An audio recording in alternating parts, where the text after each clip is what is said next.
En este auditorio, donde estaremos en este programa titulado Resolviendo Dudas. Bueno, un día más resolviendo dudas. Dentro de esto hablaremos sobre tipos de trastornos como son la discalculia, los trastornos de escritura, la epilepsia y el TDA. Con ello, estamos acompañadas de profesionistas totalmente conocedoras sobre el tema. Una de ellas es la licenciada Mayra Rincón Ruiz, donde nos hablará un poco sobre su carrera, sobre su trayectoria. Bueno, buenas tardes. Como ya mencionó mi colega, yo soy la familiares durante este proceso. Ok. Mi nombre es Casmín del Rubio Mendoza. El día de hoy seré su servidora. Junto con mis compañeras, igualmente soy egresada de la Universidad Metropolitana de Monterrey. Tengo una licenciatura en Psicología General. Me he enfocado un poco más en estos trastornos de aprendizaje y últimamente he estado realizando tanto investigaciones como talleres, cursos y como el día de hoy, pues auditorios donde platicamos un poco sobre estos trastornos. Me especializo un poquito más o me enfoco un poquito más en lo que es la discalculia.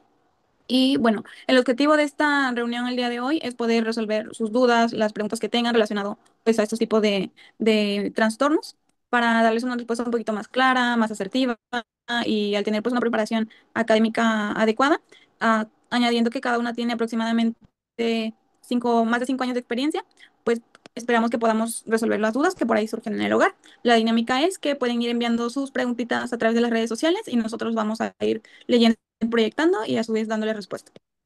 Bueno, iniciando por esto, tenemos la primera pregunta que va dirigida hacia la licenciada Mayra, que menciona una madre desde Chihuahua y dice lo siguiente: a pesar de que el maestro insiste en que mi hijo mejore su escritura, simplemente no cambia su manera de escribir. ¿Cuál es su problema? ¿Con quién puedo dirigirme para buscar apoyo? Bueno, primero que nada, pues nuevamente buenas tardes. Y entiendo por completo su duda y esta parte de confusión de a dónde hay que acudir. Le comento, esta síntoma de alguna manera que menciona, pues no es tanto porque el pequeño no tenga la voluntad de querer escribir, sino que se presenta más una dificultad que no corresponde a él como tal. Esto podría entrar dentro de los trastornos de escritura, como es la disgrafia. Este trastorno no se refiere realmente a que haya algún otro problema psicológico, motor o neurológico, sino simplemente es esta dificultad, a la hora de realizar la escritura. Es importante, como mencionaron mis colegas, siempre acudir con un psicólogo educativo o bien con nosotros directamente como psicopedagogos para revisar el caso y poder hacer una intervención pues mucho más específica y mucho más integral. Realmente, le explico un poquito. El trastorno de la disgrafia se caracteriza y nosotros en casita podemos notar síntomas como una mala postura, la dificultad para tomar el lápiz o incluso una excesiva escritura como muy súper rápida o súper lenta. Y aquí tengo un ejemplo para que puedan verlo un poquito más gráfico. En este caso, otros de los síntomas más específicos que se pueden llegar a presentar, pues es muy evidente, las letras muy grandes y muy separadas, así como inclinadas, y se presenta esta distorsión en que no podemos distinguir si son números o letras y qué es lo que se busca expresar. Estos síntomas, pues nosotros en casita los podemos revisar en las libretas de nuestros pequeños para ver si notamos algo de esto y, como comenté anteriormente, ir con algún especialista para poder realizar un tratamiento. Espero haber resuelto su duda. Esto que mencionas, Mayra, es muy importante, el de acudir con un especialista, porque normalmente en casa, pues a veces uno como padre de familia es un poquito inexperto en el tema y uno lo añade a lo que mencionas de que escribe muy rápido o escribe muy lento y por ello la escritura es de esta manera. Entonces me parece muy importante lo que mencionas. Vamos a pasar a otra pregunta. Este es de una mami que que envía su pregunta desde México y menciona lo siguiente: a pesar de que mi hijo se expresa cada vez más claramente conmigo, cuando me habla, sus maestros han notado que no puede expresarse por escrito. ¿Acaso nunca podría expresar sus pensamientos por escrito? ¿Qué se puede hacer en este caso para ayudarle? Bueno, como comenta mi colega, existen especialistas para cada una de estas áreas. En este caso, esto que usted menciona es algo muy característico en la dificultad para poder poner ahora sí que gráficamente los pensamientos. Entonces, esta parte pues también se puede acompañar de errores de ortografía, dificultades incluso en la escritura muy lenta o que haya como que grandes espacios a la hora de escribir y confusión con estas letras. En este caso, estaríamos hablando de un trastorno de la expresión escrita que se basa en todo esto. Esto no significa que el pequeño no vaya a volver a poder escribir de una manera correcta, sino todo lo contrario, con la ayuda de los profesionales y llevando un tratamiento adecuado, realmente puede llegar a hacerlo. Para este tipo de trastorno existen distintos factores que lo pueden llegar a generar, como son factores, perdón, madurativos, que en este caso serían como trastorno de la lateralidad o algún problema psicomotor que sí pueda estarlo generando. Esto ya sería revisar nosotros como especialistas, pues esta parte, ¿no? Con test y con distintas herramientas que utilizamos para ver de este tema, por ejemplo, que sea zurdo, pero realmente se le está forzando a escribir como diestro, revisar un poquito esa área. También influye muchísimo la personalidad de nuestros pequeñitos, porque puede haber por ahí un tema emocional que esté generando esta dificultad con la escritura, pero tal vez nosotros lo podemos estar normalizando en casita. Y ya por último, Sí. pues que si existe algún problema psicopedagógico con respecto a dificultades de movimiento y todo esto en las manitas o en los brazos. Entonces, todo esto se revisa de forma completa, como les comenté, a través de distintos test, pero claro que es posible, todo de manos de los especialistas y pues estamos para eso. Ok, muchas gracias, Mayra, por tu respuesta.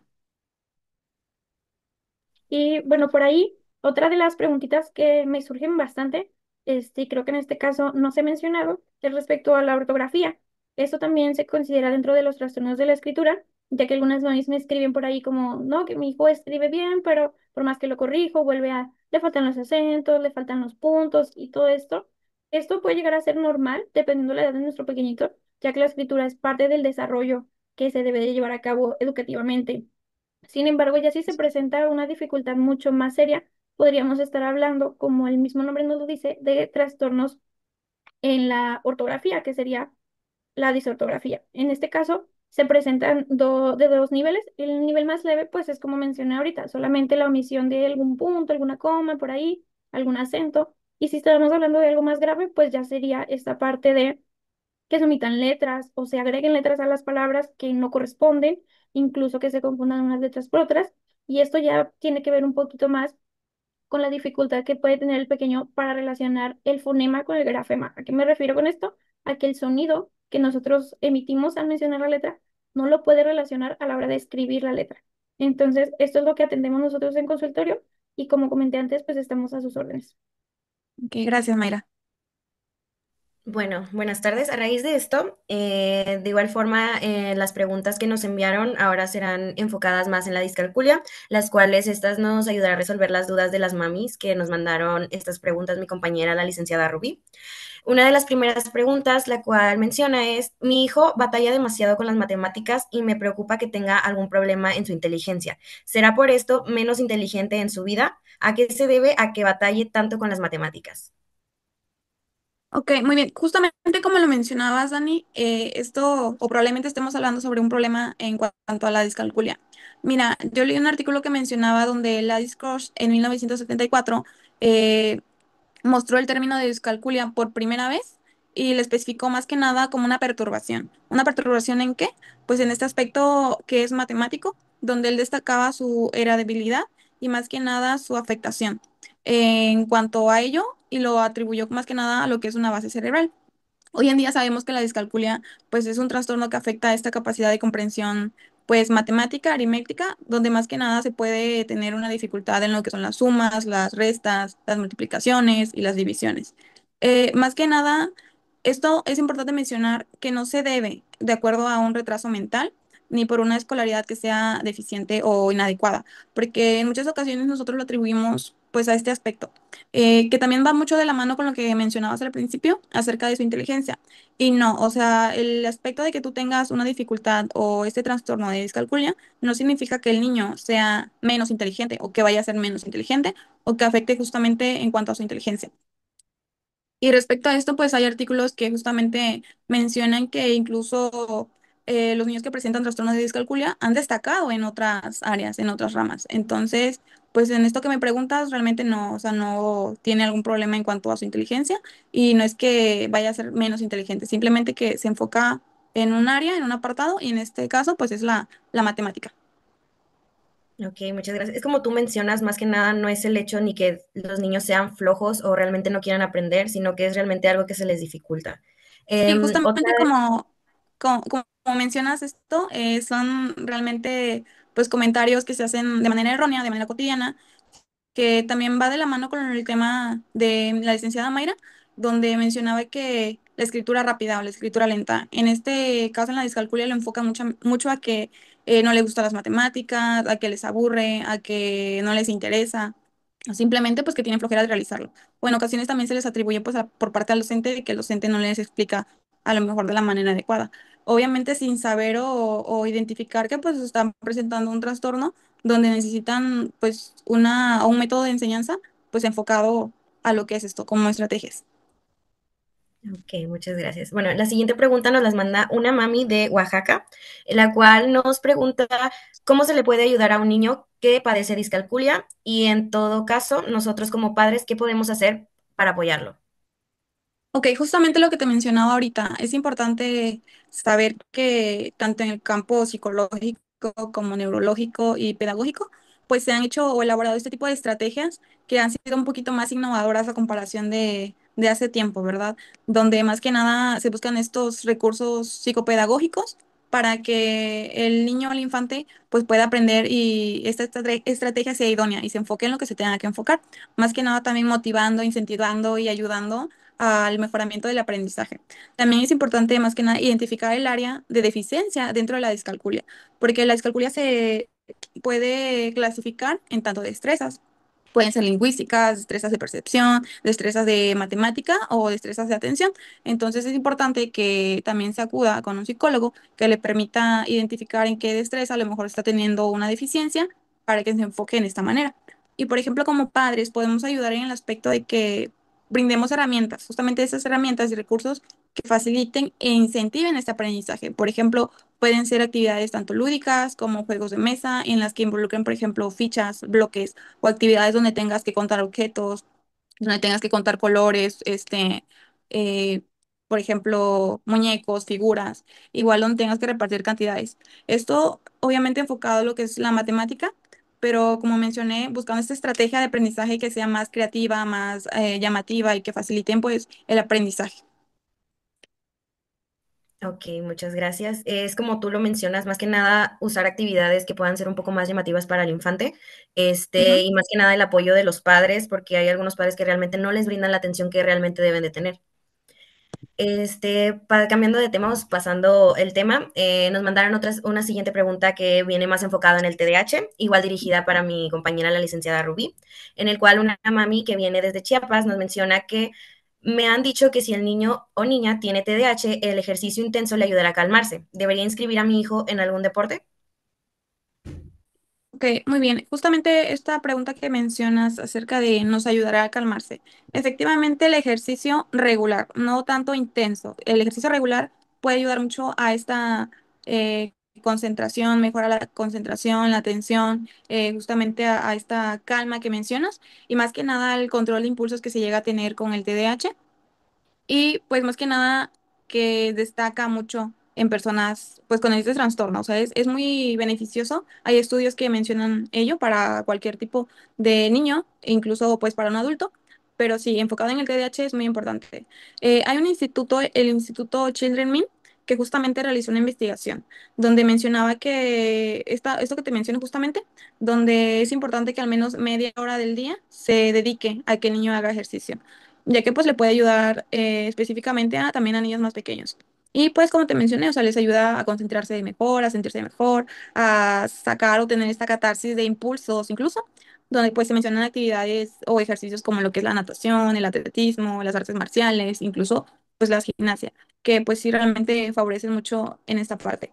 Pero, o sea, reiterando, es importante el ejercicio que sea regular, no intenso, porque al ser intenso obviamente al niño o al infante estar tan, a lo mejor hiperactivo, que se distrae o que pierde el interés de una manera muy fácil, al forzarlo o intentar que él lo realice de una manera intensa, pues podemos traer incluso un resultado totalmente contrario, negativo, y en lugar de buscar una conducta que sea calmante, podemos obtener. Muy bien, como parte también del tema sobre el TDA, pues también nos comentan una mami de Monterrey si es necesario ser más estrictos con los pequeños cuando tienen TDAH y qué es lo que deben hacer. En este caso, como comenta mi colega Rubí, no es que se necesite ser más estrictos o regañarlos más, ya que al contrario, una educación mucho más rígida solamente llega a afectar en su autoestima y llega a afectar en este desarrollo que ellos tienen. No significa que por tener el TDA ellos no se puedan adaptar, ni mucho menos a los sistemas educativos, sino al contrario, existen distintas herramientas, tanto para adaptarlas al nivel escolar como para adaptarlas en casita. Lo mejor que se puede hacer es generar una estructura para ellos, que en este caso sería tener una rutina diaria y seguirla tanto en casita como en la escuela. Es ahí donde se necesita pues un apoyo integral por parte de los papis, por parte de la institución y como en nuestro caso también como psicólogos para formar un plan que pueda servir y se pueda seguir esta estructura en casita, pero no es cuestión de tener este, vaya, no es cuestión de ser más rígidos o de ser más, gritarles o algo por el estilo, sino que esa disciplina sea de manera más inteligente y eso les va a permitir desarrollarse con mayor facilidad en la vida diaria y adaptarse pues al mundo en el que vivimos. Otra de las dudas que surgió, más que nada también sobre el TDAH, fue sobre los medicamentos, cuánto tiempo se debería tomarlo y qué pasaría si lo está tomando y lo dejan de tomar, o sea, lo impiden. Más que nada, la duración del tratamiento con los medicamentos sobre el TDAH varía según el caso. En algunos niños, pues necesitan varios años de este medicamento o algunos es por periodos más cortos, dependiendo ya el grado en el que se encuentre. No es una decisión la cual los padres o los niños deberían de tomar, sino que independientemente tienen que checarlo con su médico, ya que siempre debe hacerse una supervisión, más que nada porque podría afectar negativamente pues en la conducta del niño, también sobre el aprendizaje y en el estado emocional. Generalmente en estos casos del tratamiento se incluyen la combinación de los medicamentos con una terapia conductual, el cual ayuda a modificar su estilo de vida y ayudarlo más a adaptarse a todo esto. Para esto, los médicos deberían evaluar regularmente sobre el tratamiento y verificar si esto sigue siendo necesario, igual ajustando mucho el apoyo sobre los padres, el cual debería de ser un poquito más rígido en ese aspecto, si sabe que el niño necesita ese medicamento, debería de ajustar pues las dosis que el médico les dio y planificar las formas en las que el niño debería de estarlo consumiendo. Muy bien, ya Sí, para... justamente esta parte del TDAH es importante que lo diagnostique específicamente pues un psicólogo, así como ustedes lo mencionan, porque también muchas veces ocurre este autodiagnóstico y también es importante tener en cuenta que a veces al tener un autodiagnóstico, nosotros como padre de familia atribuirle un trastorno también hace que el infante opte el trastorno. Entonces es importante también saber esto y que pues debido a ello pues tiene que tener una edad en la cual se pueda diagnosticar, que puede ser a partir de los 5 años, 6 años, para que se tenga un diagnóstico, pues más que nada, pues adecuado. Perfecto, y ya para terminar con nuestra ronda de preguntas, nos llegan unas preguntitas más enfocadas hacia la epilepsia infantil para la licenciada Daniela Rivas. Y nos comenta una mami de Baja California. Mi hijo de 9 años ha tenido crisis epilépticas desde hace 3 años y desde entonces ha estado bajo tratamiento. ¿Algún día considera que dejará de tenerlas? Bueno, más que nada, como sabemos, la epilepsia pues, es un trastorno que surge de ataques recurrentes, los cuales pueden ocurrir convulsiones en el cerebro, ya sea los cambios eléctricos y bioquímicos en el cerebro. Y pues respondiendo a la pregunta, en muchos casos sí. Algunas formas de la epilepsia infantil, como la epilepsia infantil de ausencia, tiende a desaparecer pues con la edad, especialmente en la adolescencia, cuando ya el niño está un poco más grande. Sin embargo, pues esto depende más que nada del seguimiento que el infante tiene con el seguimiento médico, el cual también debería de ir para ajustar pues su tratamiento, monitorear el cómo va el niño, la evolución y todo esto. Para esto, la Universidad Clínica de Navarra nos menciona que el 70% de los pacientes con epilepsia generalizada pues se cura y no precisamente con medicación al cabo de un periodo de 2 y 5 años. Más que nada, en los niños de esta edad, que es cuando suele ser un poco recurrente, por así decirlo, se llevan en el periodo a cabo de 2 a 5 años, es cuando esto sucede y cuando pasa la adolescencia pueden ser un poco menos o de plano estos dejan de suceder. Muy bien, muchas gracias. Que como siguiente pregunta nos comenta una mami de Veracruz. No dejo jugar a mi hijo videojuegos ni ver la televisión o pantallas durante mucho tiempo, ya que me han dicho que la luz brillante puede desencadenarle un ataque. ¿Esto es cierto o qué otra cosa debo de cuidar para que mi hijo esté bien? También, como mencioné, esto depende también mucho de la epilepsia. En algunos casos hay epilepsias las cuales tienen o tienden a ser como más fotosensibles. Esto se refiere más que nada a la exposición de las luces, las cuales pueden traer los patrones visuales que vienen siendo pues las teles, los videojuegos, lo que ahora está muy de moda que son las luces LED, las cuales se cambian con el sonido, con la música.